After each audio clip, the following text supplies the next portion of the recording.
Salut les nazes. Aujourd'hui, je vais te montrer comment arrêter d'être un type qui abandonne toujours, qui abandonne tout et sur lequel on ne peut pas compter. Vidéo d'intérêt public. Alors assis-toi bien. Déjà, soyons sérieux 5 minutes. Qui je suis pour te parler de ça? Mon histoire, c'est sûrement la même que la tienne et la même que l'écrasante majorité des personnes sur ce bas monde. C'est-à-dire que un jour, dans ma misérable existence, j'ai un élan de motivation après avoir vu une vidéo ou après avoir vu quelqu'un faire quelque chose. Ça me donne un éclair de génie, ça m'excite à l'idée de ce que je vais pouvoir faire de ma vie. Hein, tu vois, je m'imagine un futur incroyable où j'ai réussi, où tout le monde m'applaudit et voilà, je pavane à travers les rues du royaume. On me jette des fleurs comme ça. Et évidemment, au final, je me rends compte que c'est beaucoup trop difficile. Je ne tiens rien. Je ne tiens pas mes engagements, je ne tiens pas mes propres promesses, donc je ne me respecte pas.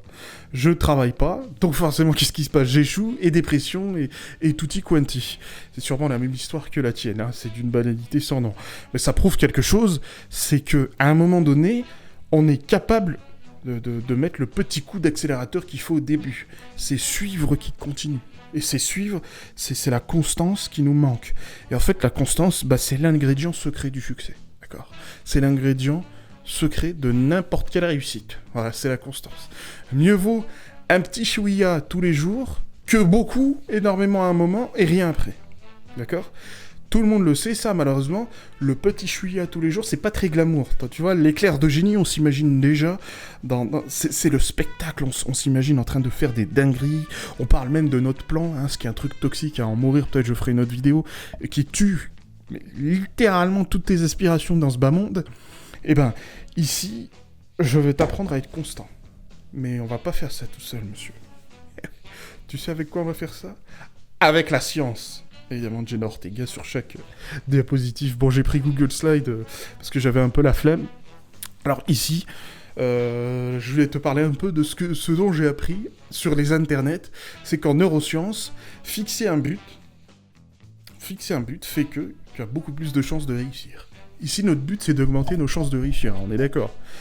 Il n'y a pas d'absolu. Hein. Si tu cherches quelqu'un, si tu penses que j'ai donné la solution, la formule pour réussir 100% des cas, non, ce n'est pas possible. Alors forcément, comment on fait tout ça? Il faut poser son but. Et poser son but, ça ne veut pas dire dans un coin de la tête. Moi aussi, je le faisais, c'est-à-dire l'écrire. Au mieux, même l'afficher. Quelque part, sur ton mur, derrière, je sais pas, même en fond d'écran. Ce serait bien pour que tu le vois régulièrement. Parce que oui, malgré notre ingéniosité, des fois on est cons, les êtres humains. On est vraiment débiles des fois. Et à force de voir, tu vas t'en souvenir. Hein, tu vas... Mais pas forcément...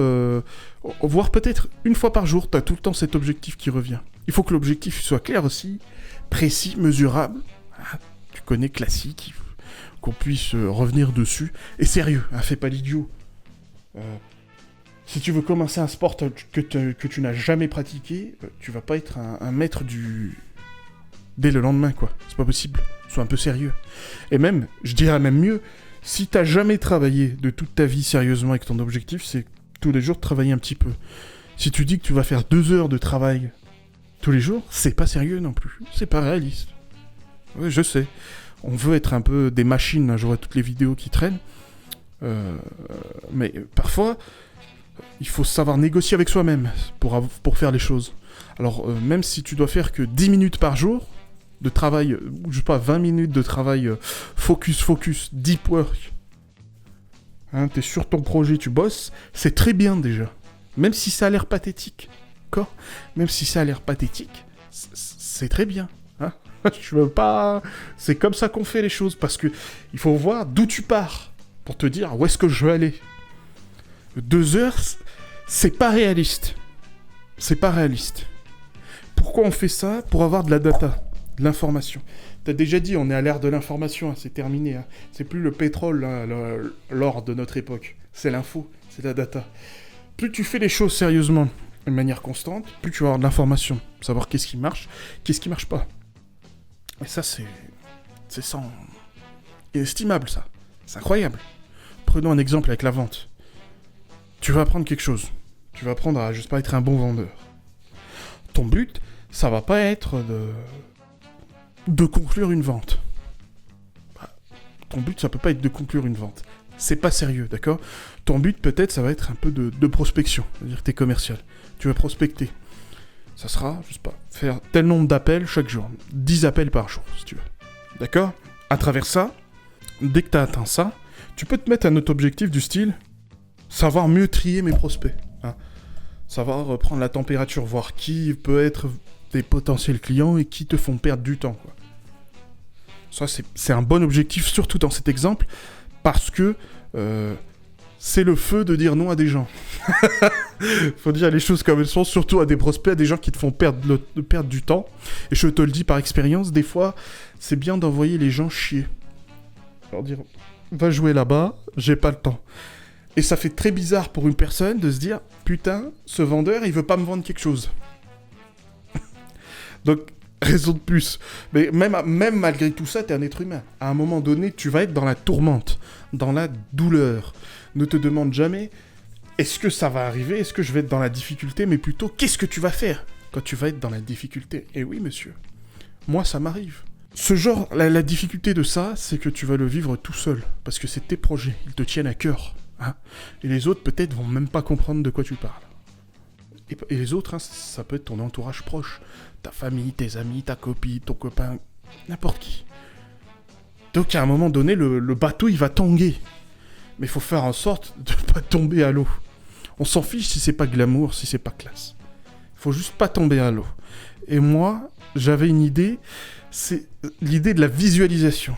Alors ça fait un peu truc de meuf, manifestation, la loi de la manifestation, je sais pas quoi, où tu fais des dingueries bizarres, tu pries Bouddha et demain ça arrive. Non, c'est pas de ça dont je te parle. Dans la tempête, c'est comme une bouée. Tu vois, je fais le mec poétique, mais bon. Écoute-moi. Il faut que d'une manière ou d'une autre, constamment, tu entretiennes cette vision de ton futur succès.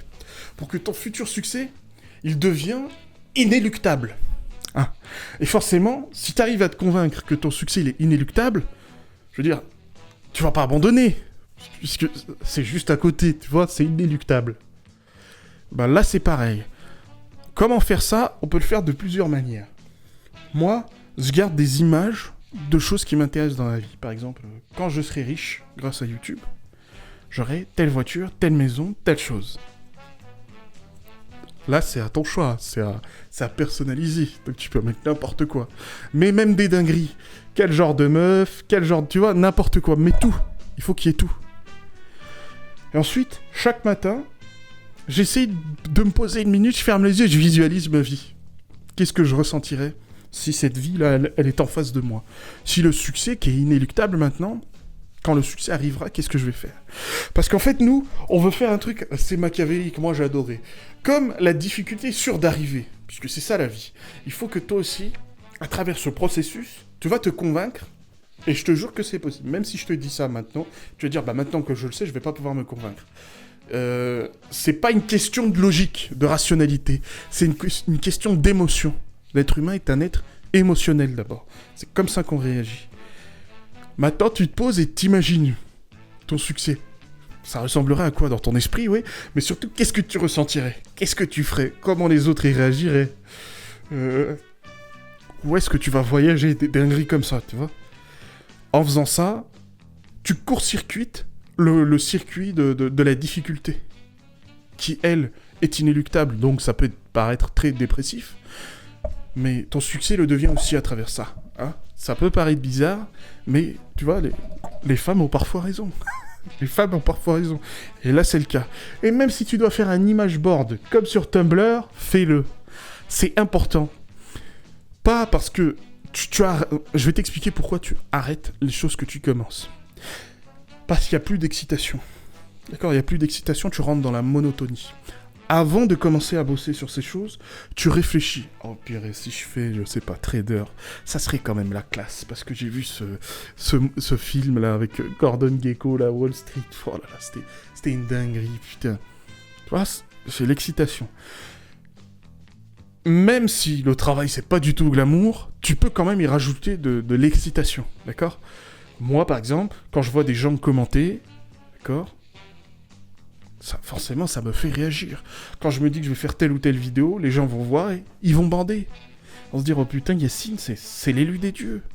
Il sait des choses que moi je ne sais pas. J'ai besoin de lui pour réussir. Ouais, me dire que je vais être le, le chef d'une secte, le gourou d'une secte, tu vois, ça m'excite, ça. Après, chacun, ses sensibilités, hein, évidemment. Hein. Je ne juge pas les tiennes. Mais il faut de l'excitation, n'est pas des machines. Et ça, c'est une manière de la produire. Alors, fais ce que je te dis, tu vas voir, ta vie va changer. Abonne-toi à ma liste email, allez à plus dans le bus.